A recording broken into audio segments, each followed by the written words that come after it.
your life work.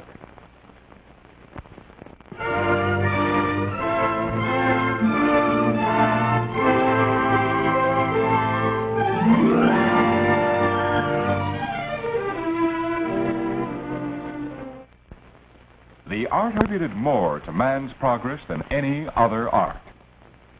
By means of printing, the fund of knowledge accumulated through the ages is available to everyone, rich and poor alike. Printing is essential to all education. All the other arts rely on it. Religious movements depend on it. Business could not function without it, nor could government. Because of the need for printed matter in practically all of man's activities, printing now ranks fourth among the nation's great industries. The wide variety of products of the press and the demand for a constant supply requires the efforts of many skilled persons in printing firms ranging in size from the small one-man establishment to large plants employing hundreds of workers. Printing as a vocation attracts many young men and women because it offers real opportunities for steady work, good pay, and advancement. The trade has several branches and numerous allied industries. The most familiar branch, letterpress printing, has three distinct types of work. These are, first, composition, the preparation of the type or other matter to be printed for the presses. Second, press work, the actual printing of the composed matter on paper or some other substance. And third, bindery work, the folding or joining together of the printed sheets into various forms so that they may be sent to the public. In the composing room of a good-sized printing firm, the duties are divided among several employees, specializing in various phases of the work. The copy for jobs to be printed goes first to the markup man. The markup man must have a thorough knowledge of the art of printing. He decides what styles and sizes of type will produce an attractive result. He indicates the parts to be set by hand compositors and those to be set by machine operators. Although a great part of today's type is set mechanically, hand compositors are employed by all large commercial printing plants, newspapers, and publishing houses. Hand compositors usually set the large type, called display line, used in advertisements and other printed matter. Hand composition offers opportunities for artistic expression. Compositors who have the ability to create original ideas are highly paid craftsmen. The work requires manual dexterity, good eyesight, and thoroughness. Linotypes and other typesetting machines are used for the part of the copy called straight matter, consisting of many lines of the same length and size of type. The linotype operator manipulates a keyboard to assemble lines of characters, which come in contact with molten type metal to produce lines or slugs of type. These slugs are molded in the length required by the job. They are the right height for the presses, and the words are spaced correctly in the line.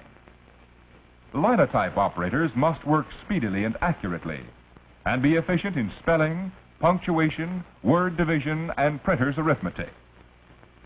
Some printing firms have monotype machines, which consist of two separate units, the keyboard and a casting machine.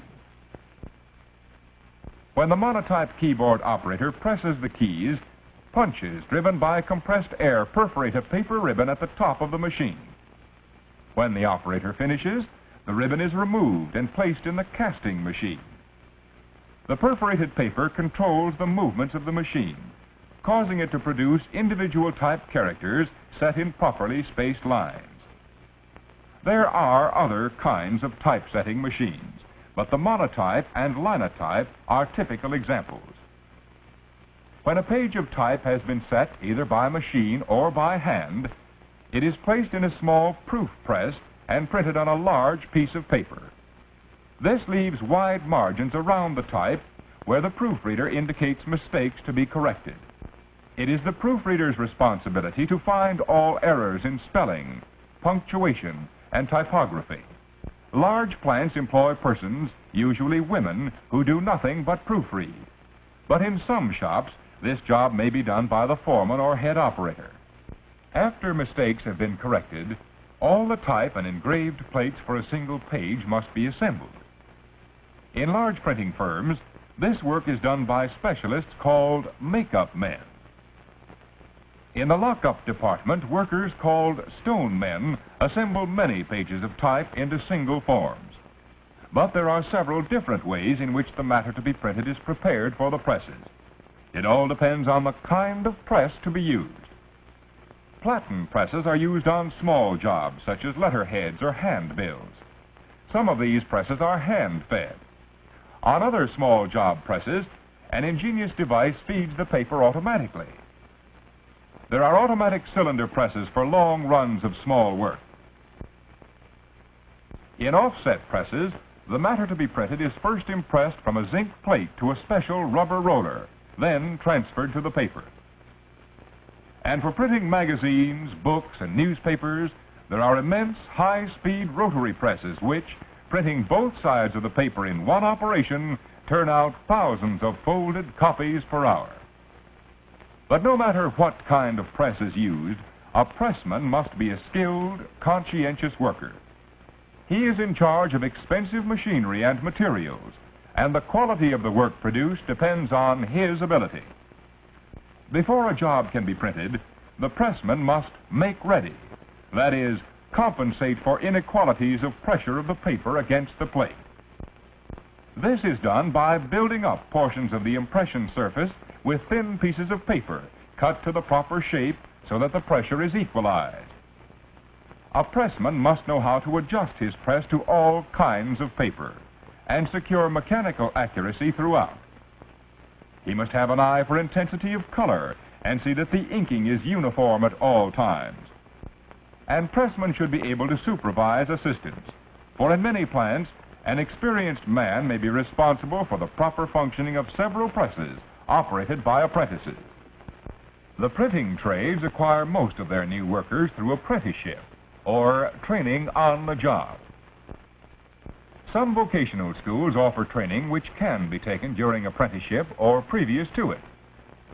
Vocational school training alone does not always produce skilled workers, but it does enable a person to decide whether he is truly interested and suitable for the work. And the course of training is arranged to give the student a good background in printing. Usually a student starts with hand composition, because all of the fundamental principles of printing are derived from it. Through a series of prepared lessons, these principles are thoroughly fixed in the student's mind.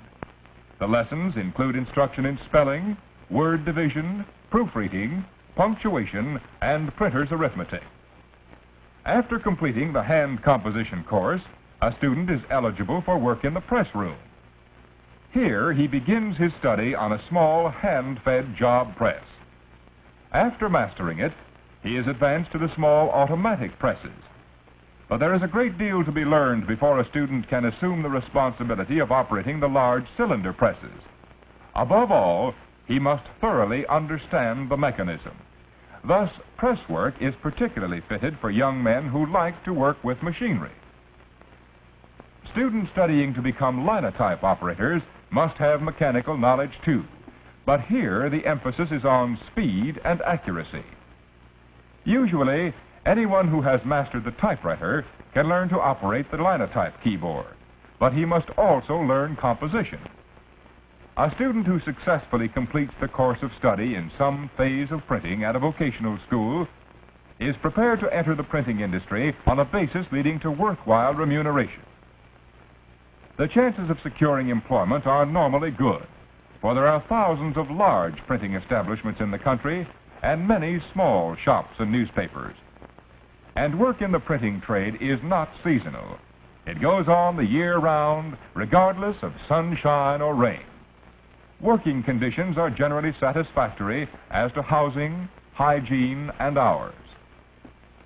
If you think you would be interested in printing as a vocation, investigate its possibilities and prepare yourself accordingly for the phase of the work for which you are best suited.